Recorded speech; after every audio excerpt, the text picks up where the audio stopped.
തെരഞ്ഞെടുപ്പ് കാലത്തടക്കം നാടുനീളെ നിറഞ്ഞു നിന്ന പരസ്യ ഫ്ലെക്സുകളും ബാനറുകളും ഇന്ന് വസന്തം വിരിയിക്കുന്ന ഇടങ്ങളാണ്. അതായത് പോളിയെത്തിലീനിൽ നിർമ്മിച്ച ബാനറുകൾ റീസൈക്കിൾ ചെയ്ത് ചെടി നടാനുള്ള ഗ്രോ ബാഗുകളാക്കി മാറ്റിയിരിക്കുന്നു.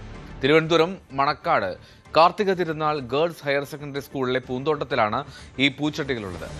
ഇവയിൽ ചെടികൾ വെച്ചുപിടിപ്പിച്ച് ഒരുക്കിയ മാതൃകാ പൂന്തോട്ടം തദ്ദേശഭരണ വകുപ്പ് മന്ത്രി KM ഷാജി ഉദ്ഘാടനം ചെയ്തു.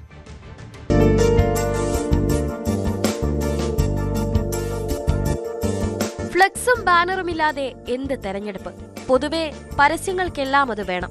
അതിനെല്ലാം തുണിയിലെഴുതിയ ബാനർ ഉപയോഗിക്കാനും പറ്റില്ല. പോളിയെഥിലീനിൽ തയ്യാറാക്കിയ ഫ്ലെക്സിൽ തന്നെയാണ് കഴിഞ്ഞ തെരഞ്ഞെടുപ്പിൽ നമ്മുടെ സ്ഥാനാർത്ഥികൾ നാടുനീളെ ചിരിച്ച മുഖവുമായി എത്തിയത്. മിക്ക സ്ഥാപനങ്ങളും കൂറ്റൻ പരസ്യ ബോർഡുകൾ വയ്ക്കുന്നത്.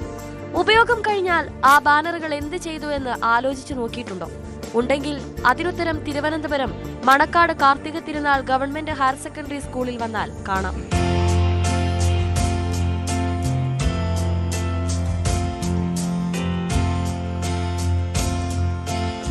ക്ലീൻ കേരള കമ്പനിയുടെ നേതൃത്വത്തിൽ നാട് നീളെയുള്ള ബാനറുകളെല്ലാം ശേഖരിച്ച് റീസൈക്കിൾ ചെയ്ത് പൂച്ചട്ടികളാക്കി മാറ്റി. ആ പൂച്ചട്ടികളിൽ മണ്ണ് നിറച്ച് ചെടി നട്ടു, നനച്ചു വളർത്തി. അതൊരു പൂന്തോട്ടമായി. ആ കാഴ്ചയാണ് ഈ കാണുന്നത്. റീസൈക്ലിംഗ് സ്ഥാപനങ്ങളുടെ സഹകരണത്തോടെയാണ് ഈ പദ്ധതി യാഥാർത്ഥ്യമാക്കിയത്. അങ്ങനെ മാലിന്യങ്ങളെ വിഭവങ്ങളാക്കി മാറ്റുന്ന സർക്കുലർ ഇക്കണോമിയുടെ പ്രായോഗിക മാതൃകയായി ഈ പൂന്തോട്ടം മാറി. സ്കൂളിൽ മാതൃകാ പൂന്തോട്ടം തദ്ദേശ മന്ത്രി KM ഷാജി ഉദ്ഘാടനം ചെയ്തു. പരിസ്ഥിതിയെക്കുറിച്ചും പ്രകൃതിയെക്കുറിച്ചും എൻവയോൺമെന്റിനെ കുറിച്ചൊക്കെ സംസാരിക്കൽ വലിയ എളുപ്പമാണ്, എന്നാൽ ചെയ്യൽ വലിയ പ്രയാസമാണ്. രാഷ്ട്രീയക്കാരും ബ്യൂറോക്രസിയിലെ ആളുകളൊക്കെ അതിന് മാതൃക കാണിക്കട്ടെ എന്നാണ് എനിക്ക് സ്നേഹപൂർവ്വം എല്ലാവരോടും പറയാനുള്ളത്. അതിന് കഴിയണം എന്നാണ് എൻ്റെ ആഗ്രഹം. അങ്ങനെ ആവുമെന്നാണ് പ്രതീക്ഷ. പ്ലാസ്റ്റിക് മാലിന്യങ്ങളുടെ ശാസ്ത്രീയ പരിപാലനം, പുനരുപയോഗം എന്നിവ പ്രോത്സാഹിപ്പിക്കുക എന്നതാണ് ഈ പദ്ധതി കൊണ്ട് ലക്ഷ്യമിടുന്നത്. മേയർ VV രാജേഷ് അധ്യക്ഷത വഹിച്ചു.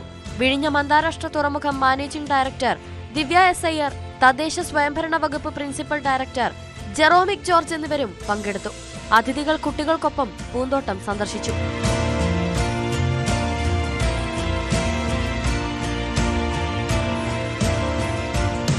ലോക പരിസ്ഥിതി ദിനത്തോടനുബന്ധിച്ച് ശുചിത്വ മിഷനും ക്ലീൻ കേരള കമ്പനിയും സംയുക്തമായാണ് മാതൃകാ പൂന്തോട്ടമൊരുക്കലും ഉദ്ഘാടനവും സംഘടിപ്പിച്ചത്. ന്യൂസ് 18 തിരുവനന്തപുരം. കൂടുതൽ വാർത്തകൾക്ക് news 18 Keralam YouTube channel subscribe ചെയ്യുക.